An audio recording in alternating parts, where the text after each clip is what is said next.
the question of killings all over several states of Nigeria, failure of governance, this chamber has also discussed in detail matters that have to do with the lives and the livelihood of Nigerians. And I recall, Mr. President, distinguished colleagues, that on the matter of herdsmen versus farmers, that an explanation, two explanations were given.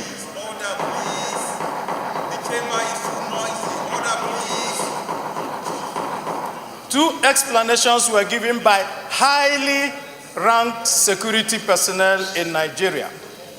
First of all, the Inspector General of Police said that these killings were as a result of laws being passed by states.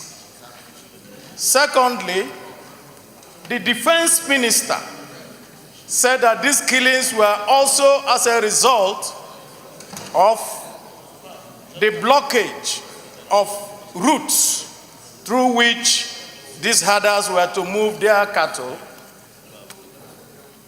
And we continued to look at all these explanations. Mr. President, yesterday in London, the Commander-in-Chief of the Armed Forces of Nigeria and the President of Nigeria said that these killings were as a result of the people who were trained by the late Muammar Gaddafi. And so, implying that these people who are doing these killings in Nigeria are invaders from outside of Nigeria. And if he says that they are invaders from outside of Nigeria, what it means is that it now validates my last point on this floor. When a commander-in-chief says that he cannot take care of invaders invading Nigeria, why is he still a commander-in-chief? Why do we still continue to indulge? Why do we still continue to indulge this president that everywhere goes along to tell everybody outside this country that he is totally incompetent? Because it's obvious. Senator Abaribe, Leader. What is this? Mr. President. No. You cannot finish. You cannot finish. You cannot finish. Mr. President.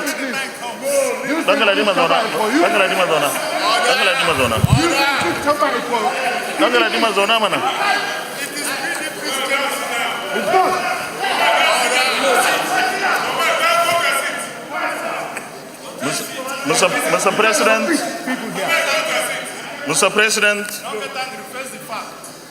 Mr. President, I come under order 53.6, no, 53.7, 53.7. Leader, go ahead. With your permission, please. Finish what? Please.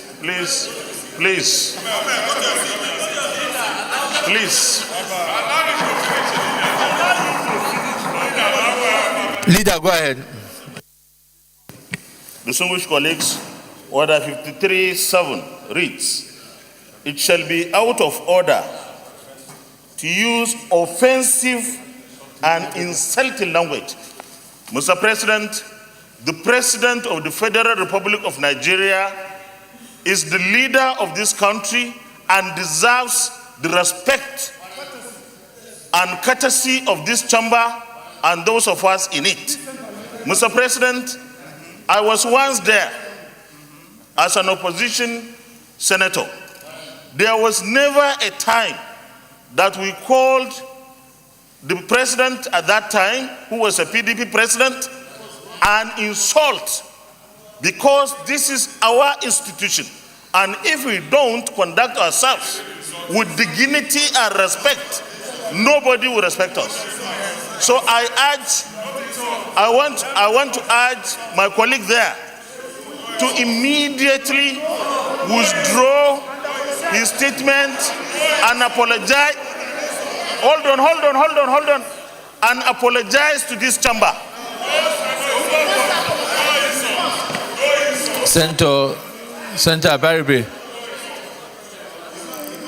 Senator Abaribe, I think we need to be guided on the language and the quorum that we use. With all due respect, we can make our point without using words that truly are offensive and not acceptable. So before you rule, he has made a point, and I think you are an elder statesman, and I want you to be guided accordingly before I now rule on it.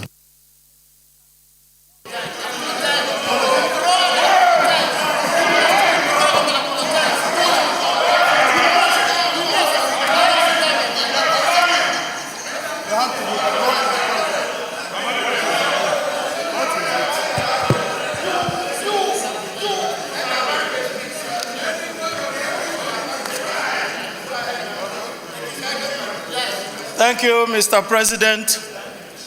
I am very well guided by you, and I say, Mr. President, that there are words that there are no other alternatives to. And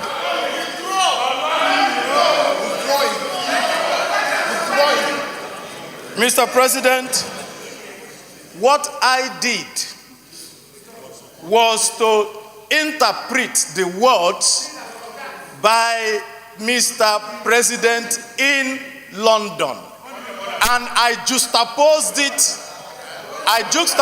it with the explanations here. So now what it tells me is that there is a conflict.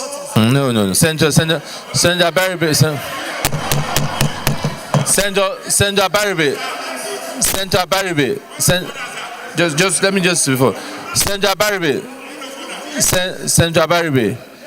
you use certain words that truly are not acceptable, and that's where we are.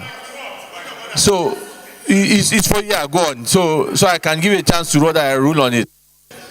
Fine, Mr. President. If any word I used is misunderstood, I apologize. All I'm saying is simple. The heads of security in Nigeria made several different explanations for killings of our citizens. And there is this. Will you wait now? Wait now, let me finish. Senator Abaribe, let me rule on this point of order. Senate leader, no. Senate leader came with a point of order. Now, so, yeah. So, leader came with a point of order, and I'm happy that you have complied with that in the apology. Now, can you now close your remarks and please be guided? You can make your point, but you must ensure that greater respect is given to what you say. All right.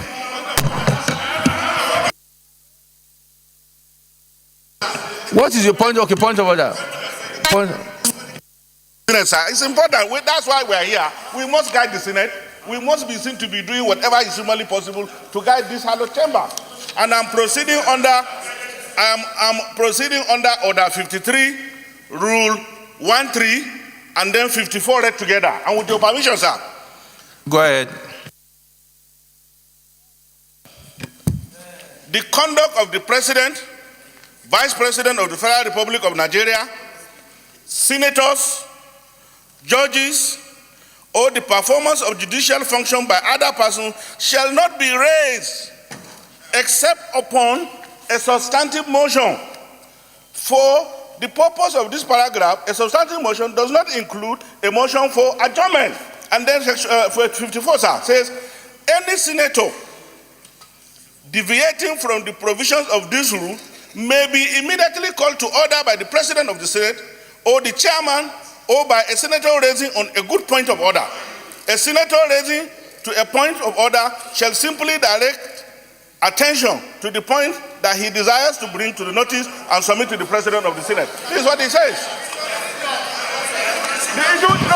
The issue is that you cannot even raise any issue regarding the conduct of the president by motion. Thank you, Deputy Leader, for that point of order. And my distinguished colleagues, you will agree with me that that control order is sustained. In the State House budget, it says here, 123 million to buy catering equipment and materials. I don't know. Did they throw away the one they did last year? They spent 94 million last year to buy catering equipment. They're coming back again to buy another catering equipment. What are they doing in that State House that they're always buying catering equipment? I don't know. Something in the State House budget is even very, very funny. They have welfare for 209 million, honorarium and sitting allowance for 556 million. And we want to ask, if you're going to spend 765 million for honorarium and welfare, is that a university where they're paying people to come and sit there? I thought that is a State House. I don't understand this type of provision that is in there.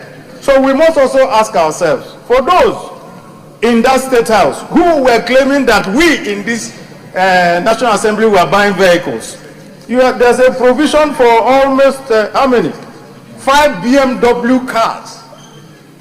And they say we don't need vehicle, but they're buying for themselves. What are they doing with it?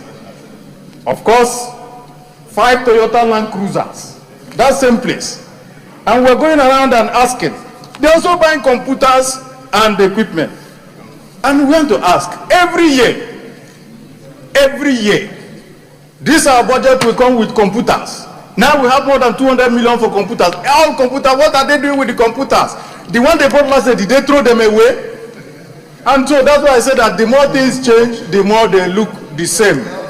And we want to know who is leading who here. And that's why I'm asking, Mr. Leader, I have seen your every good thing that you have written here.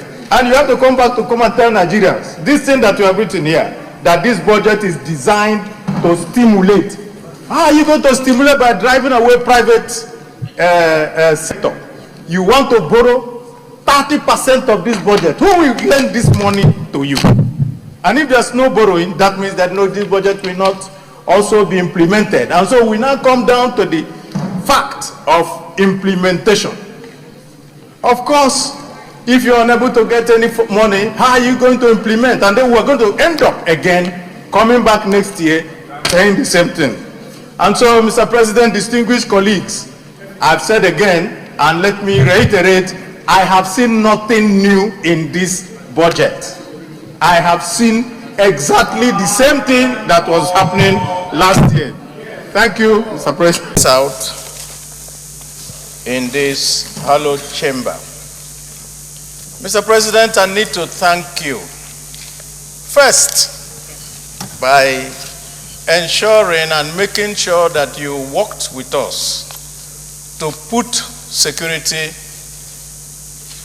topmost today, and that we're going to do everything that we can, each and every one of us, to discuss this problem.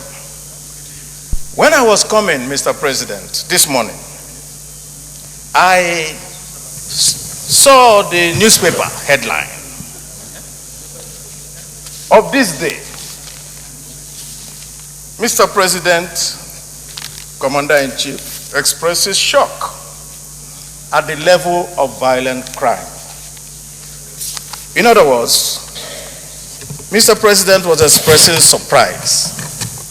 But in accordance to our rule 5313, I will not go into that, but I will only say, Mr. President, in pidgin English, this surprised me. Minority Leader, there should be no surprises, just go straight to the point.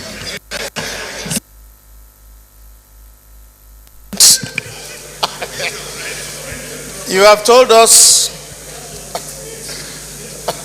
that on this solemn day that we're discussing this matter, that we may not at any point be partisan. And I want to tell you, Mr. President, if you didn't insist that we will not be partisan, I would have called out the presidential spokesman, Femi Adesina, who, when the CAN leaders complained about the killing of a priest, he turned around and said that the CAN was acting like a political party. Now that we are talking about it here, let me hear him say that all of us are acting like a political party when somebody is complaining about these incessant deaths in this country. Mr. President, because we have to get to the root of this matter, I can only say one thing. Those who live by propaganda will die by propaganda. Minority Leader, I really don't like what I'm doing, but I'm forced to. The issue before us and what concerns every single Nigerian today is the insecurity that is so pervasive. So I will still urge you that please let's contribute in such a manner that we're able to get solutions. I am not saying you cannot say what you want to say, but let's get solutions. What is the way forward? Because we need to take very urgent and immediate decisions and get across to the other side. So you may continue. In fact, you have 2 more minutes. No, you can still. Anyway, this is a minority leader, so there is a discount for him. Go ahead, minority leader. Mr. President, we are very serious here. This is a matter of life and death. And I was building up to something. And I will say what I was building up to very simply. Boko Haram has been defeated. Nigeria is now safer. Everything was being done to make sure that the hard work that was supposed to be done in securing Nigeria was not done because certain people did not do their work and preferred to cover the eyes of Nigerians with propaganda. That's why I said that at the beginning. But let me go on, Mr. President, to say this. All the time that we wasted in Nigeria trying to find all these excuses for non-performance has now come to stare us in the face. Reality is no respecter of persons. And it is the reality that we are facing now. Senator Sani Musa shouting every day that his people were being killed in Niger. We just took one from Jos, a student who was murdered by a Boko Haram person in full view of everybody with a pistol. And the Boko Haram person was somebody that was more, almost, he's not up to 9 years or 10 years old. And we are told that they have been defeated. Now, to go to the fact of what do we do?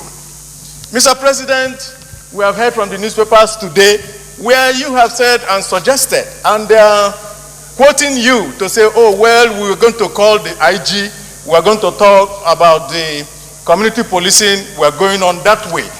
Mr. President, Nigeria did not elect the IG. We did not elect the chief of staff. We did not elect the joint chiefs. We did not elect the national security advisor. We elected the government of APC in 2015 and re-elected them in 2019. The reason why we re-elected them was that they continued to tell us that because they had the key to security, And the whole Nigeria voted them in 2015, and I agree with that. And I'm saying, Mr. President, when you want to deal with a matter, you go to the head. So we will go to the government and ask this government to resign because they can no longer do anything in this country. Mr. Minority Leader, I know.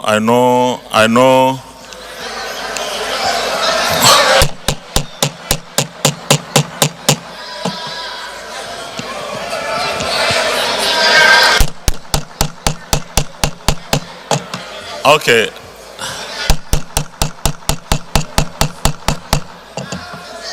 Please, Minority Leader, let me remind you once again that Nigerians voted for APC in 2015, and because they saw improvement in their lives, they voted APC again in 2019. I don't want us to be partisan, and I will advise against hate speech in this chamber.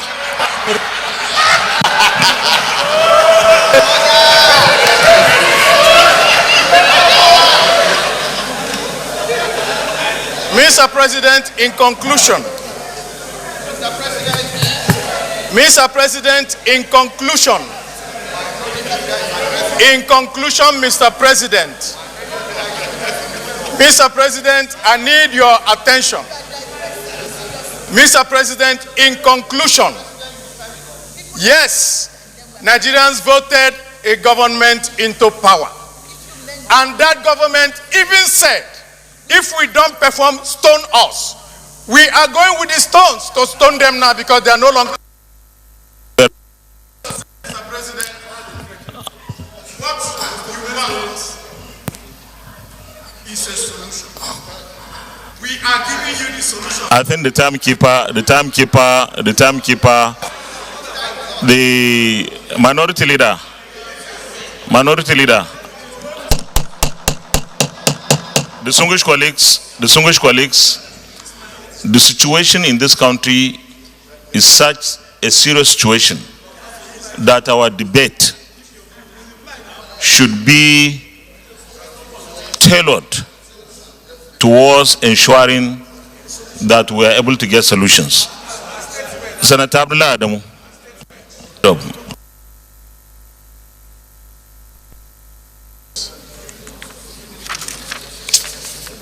I am Senator Abdullah Adamu, and I represent Nasarawa West in the Senate of the Republic. I want to identify myself in body and in spirit with the motion in debate.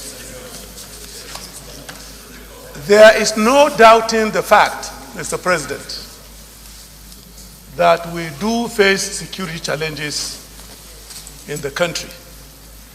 Anybody who says otherwise is only pretending. But the fact that we have security challenges and the fact that we are in a democratic dispensation and the fact that in the National Assembly, on the floor of this hollow chambers, we enjoy some immunity.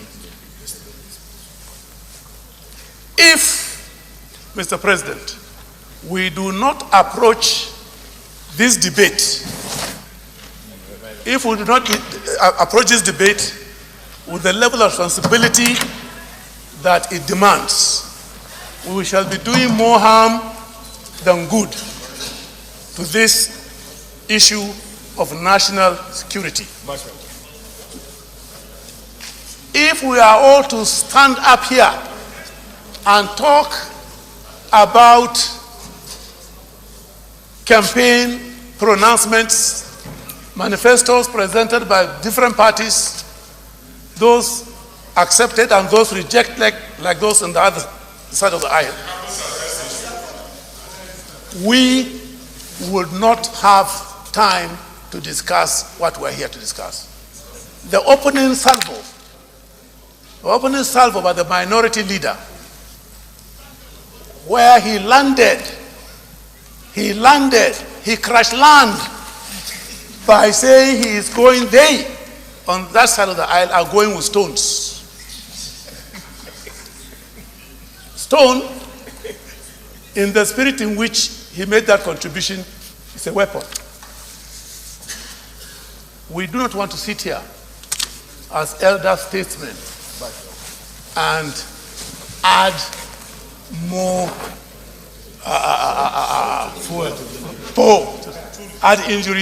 insult to injury.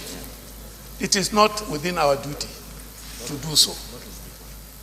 And I would have wished the Senate President not only telling the minority leader that he's used his time allotted for this discussion, but he should have called him to withdraw those statements that he made. As a respect,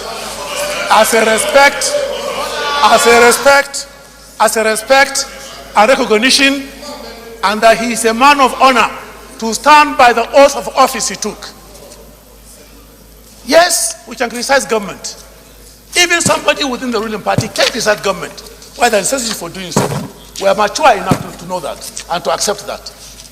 But when people become negative and extraordinarily partisan and say we should not be partisan in our discussion, after throwing his salvos, he said, you should throw none at them. I do appreciate, Mr. President.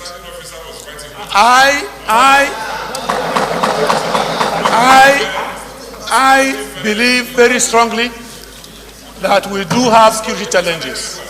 I do believe, and I do know, no amount of talking there will stop you from talking. I do know that this Senate has had occasions to summon a security retreat.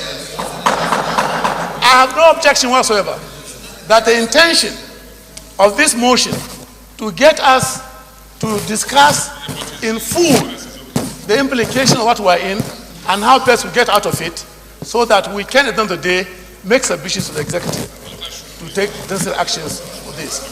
But for us to sit and talk as if nothing is happening, as if government is doing nothing, does not help the situation we are in.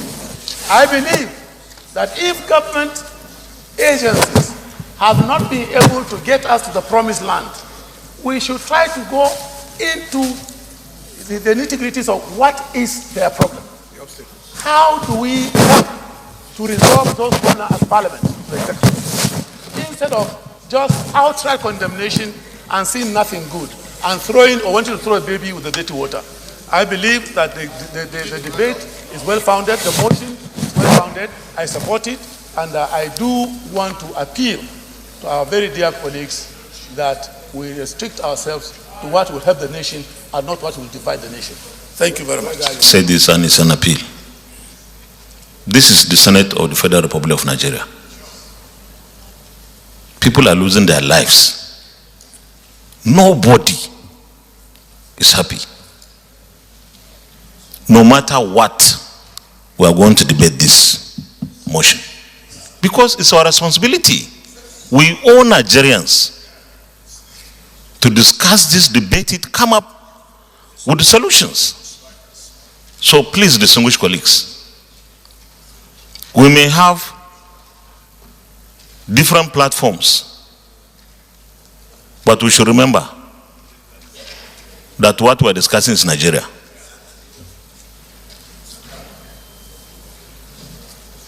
The minority leader had made his contribution. Now, I will advise that please, let us not go partisan.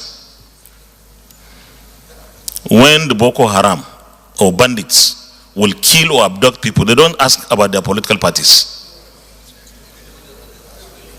Please, let's discuss this as statesmen. We may be in opposition,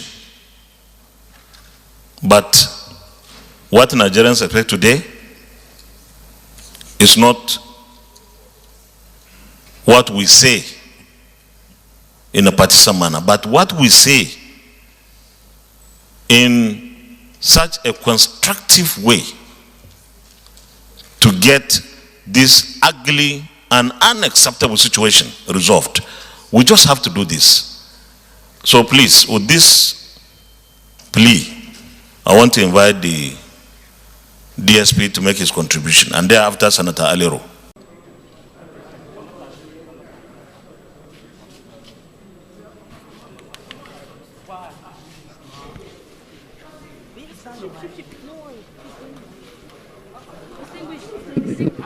You can't stop me from talking. You can't stop me. It's my lawyer that will talk.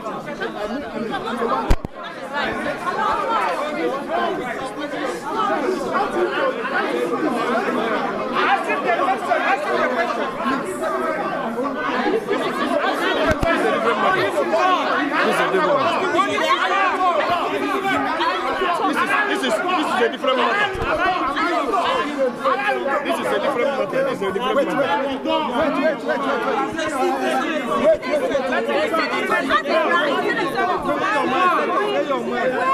Why is the DSS holding you? Why is the DSS holding you?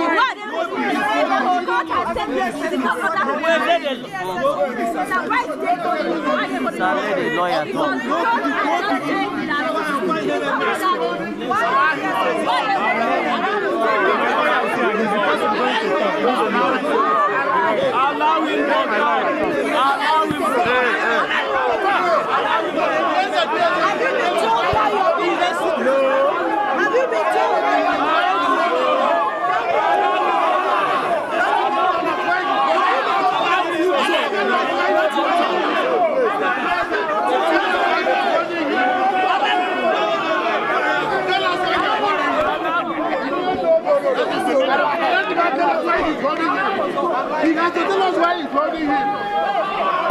No, if he's holding him, he's supposed to do it.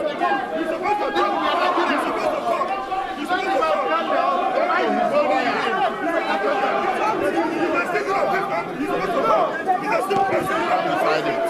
Wait, actually, I'm going back. I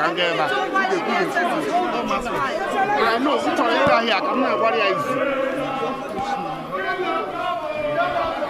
Have you been told why your client is not helped? We have not been told. We don't know. All we know is that we are reading from some documents, and it has to do with the road leaflet here in Nigerian-African to Nnamdi Kanu, who is standing trial here. Otherwise, there is no other relationship. There is no other way. We don't know him to have had any relationship with any other body, be it proscribed or not. But the most important thing is that he played a very wonderful role today to the interest of justice in Nigeria by being a shorty to somebody that was being given a bail. That's all we know. So, and that's all we are hearing. Have you not given any orders to whether your client should be arrested or anything? The court has already said it here that he never gave an order for his arrest. So why is he arrested? Well, that's why we are surprised. Because there's nothing wrong he has committed. When his house was searched, what they found were nothing that is incriminating. They were saying they are looking for arms and ammunition. There was no arms and ammunition found. They were saying they are looking for incriminating documents. No incriminating document was found. If you are talking about sponsoring a proscribed body, you must be of somebody who has bags of Ghana must go of the dollar and the pounds and the naira to be sponsoring it. None of them was found. So we are really surprised at the turn of events. And you might have to make a small connection. On the 17th of October, Nnamdi was to appear here. The state, 2 weeks to that, the state invaded his house. And then we are now where we are. Today, the shorty is to appear before the court, on which is 26. On 22nd, he was arrested. How do we run the system this way? There should be sanctity of respect for the dignity of the court. The court is in charge, and the court is able to do whatever that is proper in this matter. What would you do? What would you do now? With regards to your clients, what would you be doing? Of course, they are going to do the necessary thing, the needful. And what is the needful thing? The needful is to file processes for his fundamental, to enforce his fundamental human rights. Yes. Sir, but in today's proceedings, the judge accused defense of using tactics to delay the matter.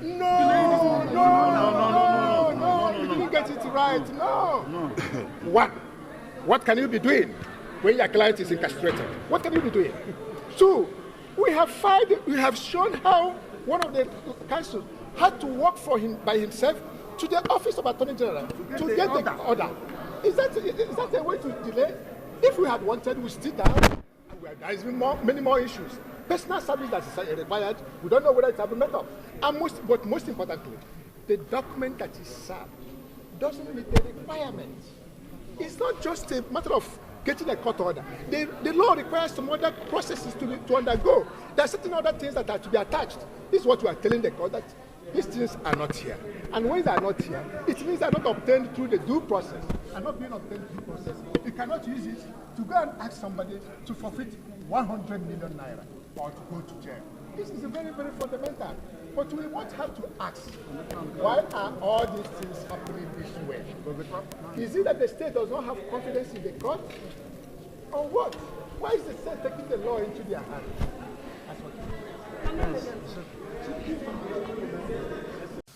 We are going to pass a loan approval of $27 billion.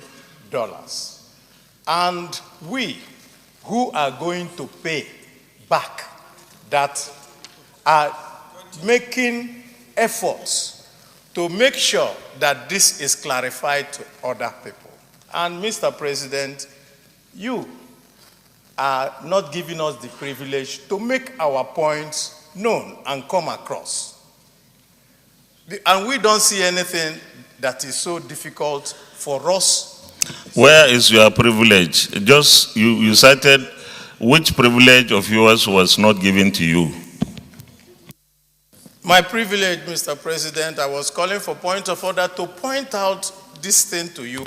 Haven't I given you the chance now? Okay. You raised a point of order 43. You didn't tell me what you are going to raise. I say I denied you because that is what the standing order says. You are supposed to tell me in details. You didn't even tell me a synopsis. I didn't even know what you were going to say. So I denied you that, but before then you spoke even more than once. And I think, Minority Leader, you know the process here more than anybody else. You have not been denied your privilege. In fact, the minority has had more than a fair share in this respect.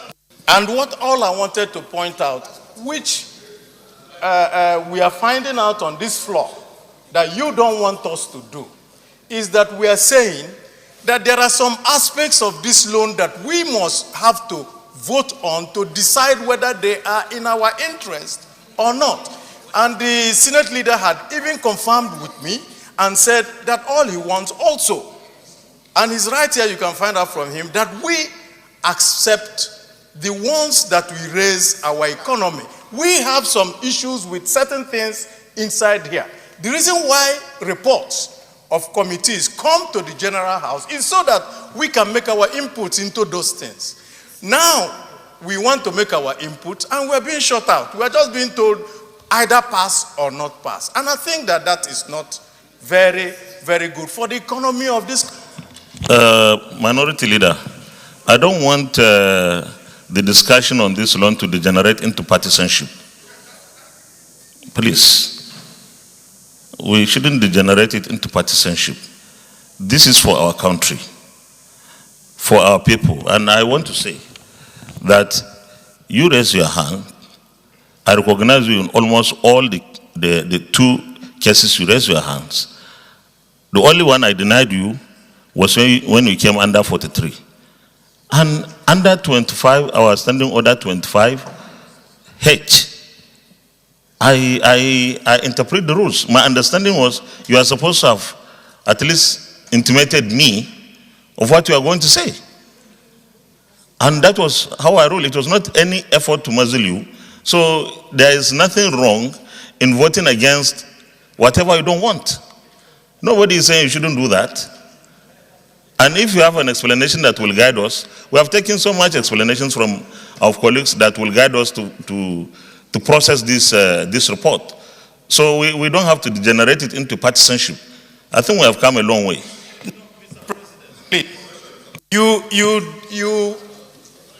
you are putting us in a very impossible situation because you're telling us to pass even those things that we approve of. It's either we say no or we say yes. And we say that that is not the way that we do our debates here.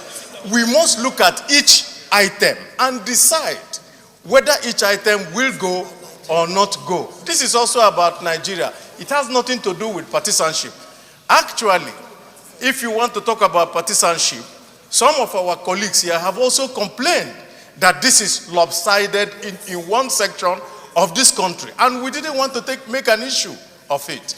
And we didn't. So, Mr. President, I want to ask on behalf of all our colleagues here that we take this issue item by item, because we cannot just wholesalely pass everything that comes. If we have to do that, then we don't need to sit here and debate anything. Minority Leader, you are going to vote your conscience. I will ask the committee when I will put the recommendations into vote. When we come to, for example, under World Bank, there are projects under World Bank. We'll ask the committee chairman to tell us. No, I'm not asking him to speak, please, so that it doesn't turn into only you and I. We'll ask the committee chairman, projects under World Bank, he names them, projects under Islamic Development Bank, and so on and so forth, and we vote. There is nothing like trying to suppress anybody. I don't even believe in that.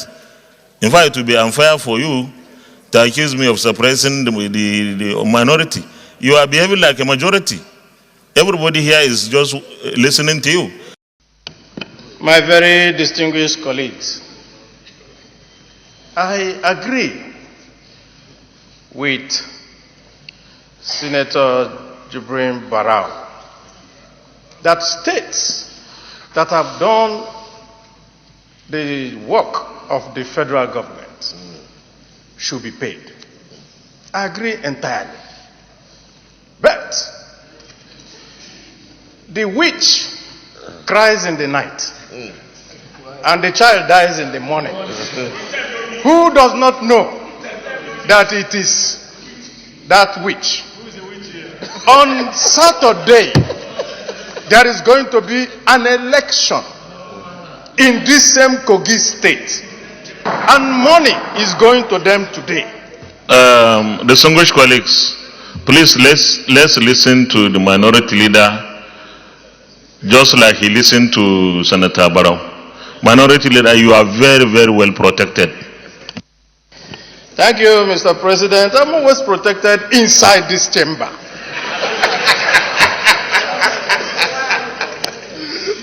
I'm sure, Mr. President, this is not a joking matter. I agree that they should be paid. What I don't want is misuse of this fund, because it is for the people of Kogi State. And therefore, I have the mandate of the minority to say that this can be waited upon until next week. Because too many state governments also have their papers there, and the speed in which they have decided to pay this one, they haven't paid the other ones. Therefore, we think that... You can round up now. We think that this is not the right time. We think that this is a time where the exigencies of the moment may lead this money to be used for other purposes. And therefore, we say, let us delay for only 1 week.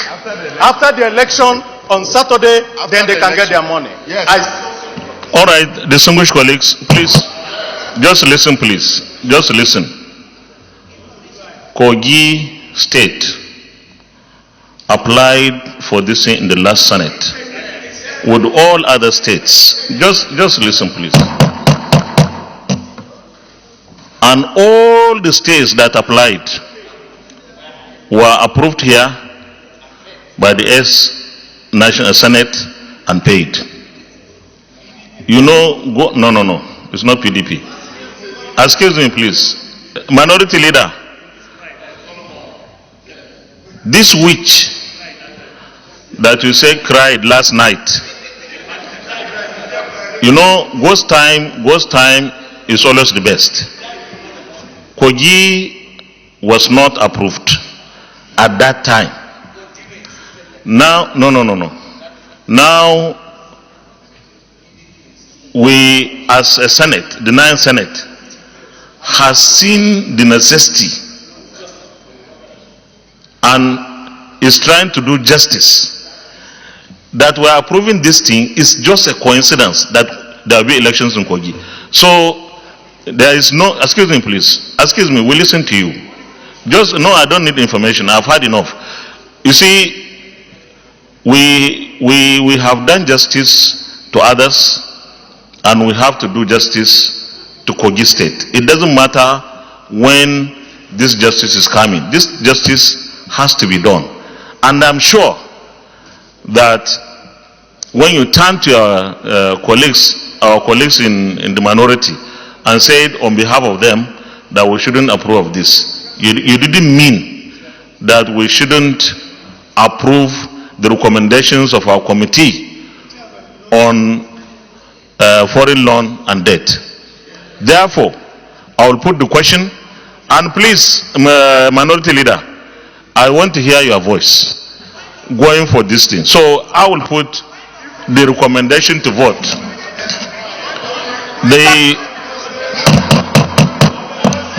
The Senate do approve a promissory note program and bond issuance in the sum of 10,069 million naira as refund to Kogi State government for the projects executed on behalf of the federal government of Nigeria. Those in favor say aye. Aye. Apparently everybody has voted for this. Those in favor say aye. Those against say nay. The ayes have it. Point of order, Senator. Senator may make a personal explanation, although there be no question before the Senate.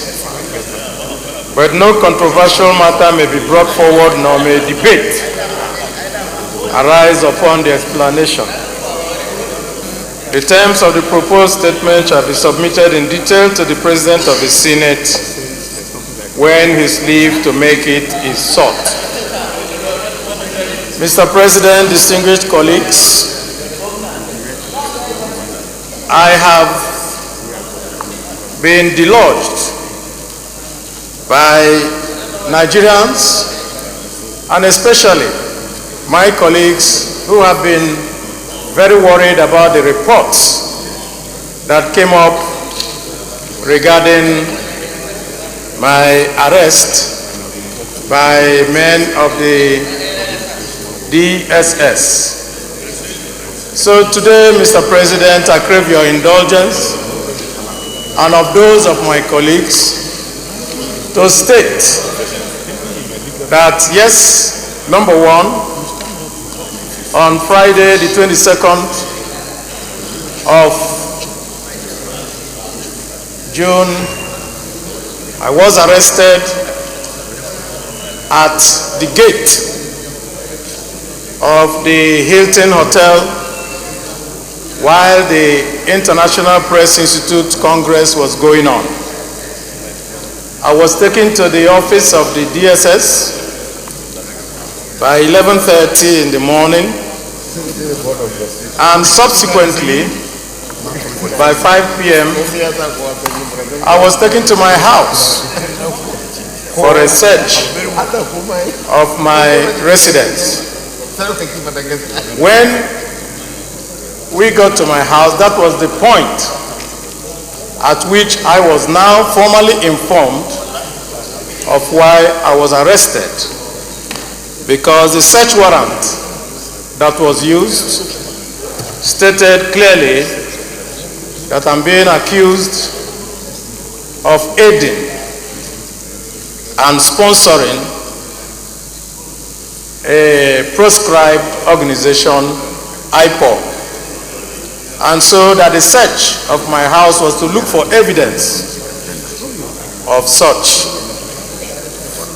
After a search, which took about another 5 to 6 hours, I was talking to the office of the DSS about 12 midnight and now kept there. The late musician that Nigeria knows very well, called Fela, says that when you're inside there, you're inside world. When you're outside, you are outside world. So when I was inside the world, the first person that received me and who helped my transition from freedom to incarceration was the former governor of Benue State, Governor Gabriel Suswan. He had been arrested on Tuesday, I was arrested on Friday. As at the time that I was released, last Tuesday, he still told me that he had not been told why he was arrested. But Mr. President, I have been released through the intervention of all well-meaning Nigerians led by you and the leadership of the Senate. So I'm very, very glad and grateful and want to use this opportunity to thank all Nigerians who were very concerned and who did everything to secure my release. Let me also say, Mr. President, that nothing has been found for the allegations that were made. Up to this moment, I am still on bail, administrative bail by the DSS. And so, Mr. President, every morning I have to report to the DSS, but of course these things are going to be challenged in the court of law. A lot of Nigerians have been worried after this, and all that everybody has asked me is, where do we go from here? And so, Mr. President, I also want to crave your indulgence to tell every Nigerian where I want to go and where I'm going to go. And I will do it by giving you, Mr. President, my distinguished colleagues, a quotation from the 26th President of the United States of America, Theodore Roosevelt. That quotation says, patriotism means to stand by the country. It does not mean to stand by the president or any other public official. Save exactly to the degree to which that president stands by the country. And so, it is patriotic to support a president insofar as he efficiently serves the country. It is unpatriotic not to oppose a president who fails to stand by his duty to do well for the country. And it is unpatriotic not to tell the truth, whether about the president or anyone else. End of quote. I will continue to tell the truth. I will continue to stand by this country, and I will continue to say that no person is bigger than this country. Thank you very much. Festus Keyamo, he knows he's my friend. We have done some battles together. And I'm very, very reassured by the words of the Deputy Senate President that says that you are a good product and we can ask you any question, which means that you know the law inside out. The Constitution, in the 5th schedule, section 11, defines the duties of the code of conduct of public officers. Yet, there is a committee going around usurping the functions of the Code of Conduct Bureau called the Obla Committee, the Presidential Committee on Asset Recovery.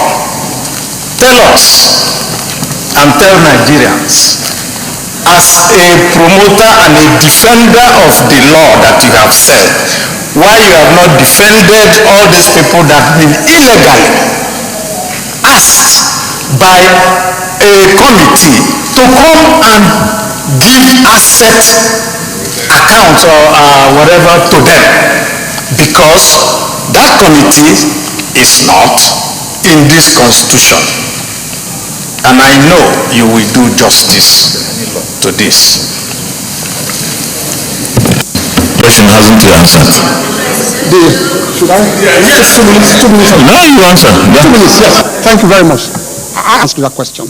On the code of conduct and its provisions, and vis-a-vis the powers, the so-called powers, like you put it, of the Presidential Panel on Recovery of Property, there's a problem. The problem is that you allow the law to remain in your books. That law was passed in 1984. The law regarding recovery of public properties was a decree. And when we now, I finish, I'll tie it in. And when we now transited to civil rule, they said all those laws now become acts of parliament. And so that law says the president has powers to set up any panel to recover public property. Let me tell you the difference. The code of conduct is a constitution, the constitution did not, no, hold on, sir, with respect, sir, did not criminalize those provisions regarding the code of conduct. It is that act that now makes it criminal offense. That's the difference. So it's not in conflict. The code of conduct, they will only ban you from public office, they will not send you to jail. But that act now makes it a criminal offense. So I am also the lead prosecutor to the panel at some point. I'm the lead prosecutor. And then the Court of Appeal has actually curtailed the powers now. There's a judgment that the Court of Appeal says you cannot charge anybody to court. You can only investigate. And pass your investigation over to the Attorney General for the Attorney General to make a choice. So there's a Court of Appeal judgment. Anything beyond that is abuse of power. Anything beyond that is abuse of power.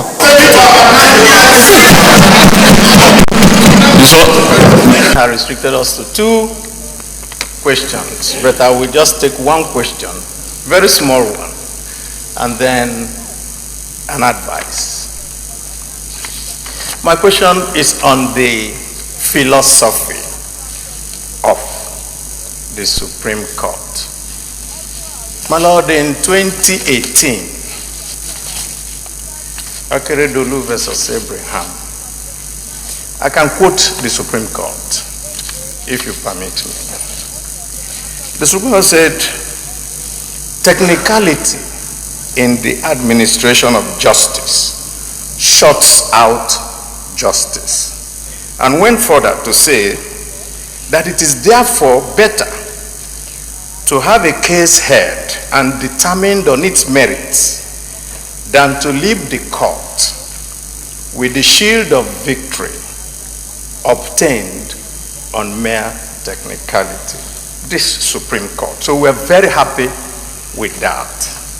But my Lord, just a few weeks ago, the Supreme Court also said, and I quote, the correct order to make is to declare the judgment of the trial tribunal a nullity as a result of one of the panelists not sitting on a day proceedings were held. And so Nigerians are really worried. Where would this Supreme Court be situated? We would like to know from you, under you, where justice will be, not where justice will be, what we can expect from the Supreme Court under you. The second part, my Lord, is an advice. The country is in very serious trouble, and we all know. And we see the court as the institution that will help us to be able to navigate out of the difficulties we are in today. And so, my advice, my Lord, is that this Supreme Court under you must continue to put Nigeria before any other thing, so that we can have a country. Because if we don't have a country, there will be no Senate, there will be no Supreme Court, there will be nothing except a Somalia situation, and we don't want that. Thank you, my Lord. Thank you, Mr. President of the Senate. My name is Abaribe. I represent Abia South, and by the grace of my colleagues and my party, I am the minority leader. I want to first of all thank my party, and then I want to thank each and every of our colleagues here for bringing us to this point. I agree with the Senate Majority Leader that when we step beyond those doors, we don't see ourselves as PDP or APC or YPP. We see ourselves first as Nigerians. We see ourselves first as statesmen who have the rare privilege of being brought here to help to solve the problems of Nigeria. In that wise, let me make, sir, and to my distinguished colleagues, a plea. At any time that we step here, we have three duties. The first duty is to ourselves, being very privileged to be elected to represent our constituencies. The second duty is to Nigeria, which means that at any point anything comes up on this floor, we must at all times put Nigeria first.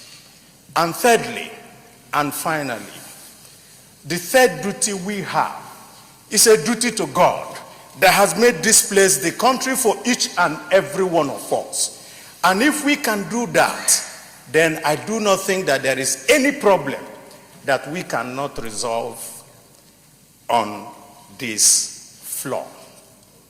Mr. President, I thank you for this opportunity and wish to remind you, Mr. President, that from this side of the aisle, we will give you our cooperation, and we expect the same cooperation to come from our colleagues on the other side of the aisle. I thank you very much, my leaders. Mr. President, sometimes I really wonder, those who draft this budget speech for the president, and they will give it a name. This last budget was tagged a budget of consolidation. Mr. President, maybe these people are speaking tongue-in-cheek when they call it consolidation.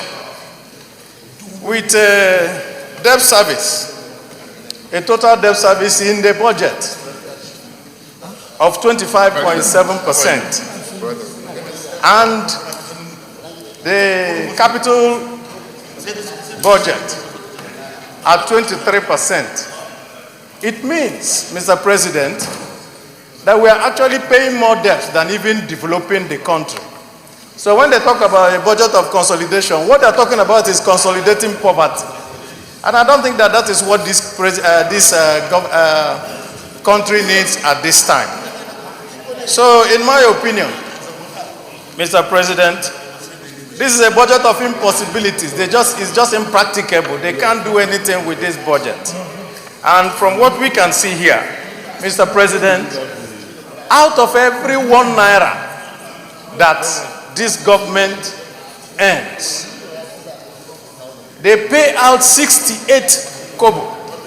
So what is left is only 32 kobo for everything that is left. And so, if you have only 32 kobo out of every 1 naira for wages, for everything, including doing the capital, you can see that where we are is nothing but consolidating poverty. So I appeal to this government, go back to the drawing board, leave this budget because the time is already fast spent. And by September, please bring us something that will be good for Nigerians, not to continue along this line. I so submit, Mr. President.